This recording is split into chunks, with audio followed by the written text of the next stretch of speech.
Marildo, no subtítulo do seu livro, você fala do giro dos ponteiros do relógio no pulso da morte. Marildo, o que você quer dizer exatamente com isso? A imagem que eu uso ali é um ensaio, o giro dos ponteiros do relógio no pulso de um morto. E esse ensaio era um esforço de tentar compreender, né, o atual estágio de desenvolvimento da crise, há diversas possibilidades de uso, né, de uma crítica do fetichismo que o Marx desenvolve no Capital. Em geral, a crítica do fetichismo ela fica restrita a uma modalidade, que é a inversão entre sujeito e objeto, né? É uma construção do Marx, tá? No capítulo 1 do Capital, na seção 4 do capítulo 1, né? Em que o Marx diz, olha, não são os homens que governam as coisas, mas são as coisas que governam os homens, né?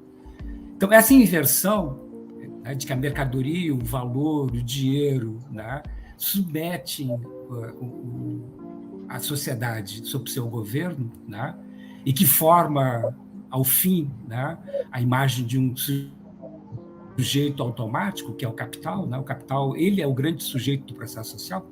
Essa formulação teórica do Marx, ela é uma formulação muito potente, né? Ela sempre foi deixada de lado pelo marxismo tradicional. O marxismo tradicional ficou preso à teoria da luta de classes, né?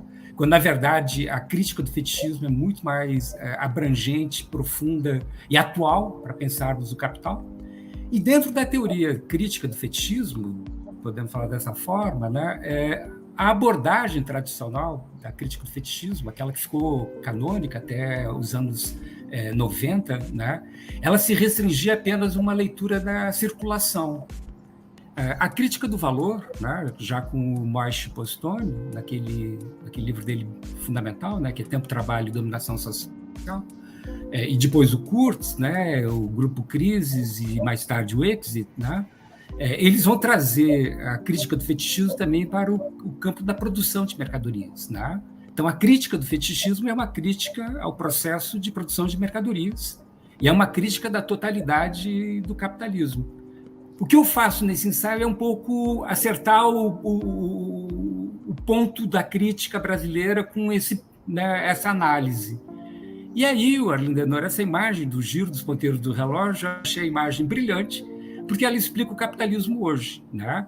Veja, o mecanismo, que é o relógio, né, ele continua girando, independente do corpo de quem usa esse relógio, que é a humanidade, né, já está morto, né? A depender da lógica do capital, a humanidade está já sepulta. A humanidade já era, né, não é mais um ente existente neste mundo. Se nós quisermos reafirmar a existência da humanidade, isso é a grande questão, né, nós temos que acertar contas, e pela raiz, né, por isso radical, né, com o capitalismo. No atual score do desenvolvimento do capitalismo, nós podemos ficar com essa imagem, né? O mecanismo do relógio está andando, né?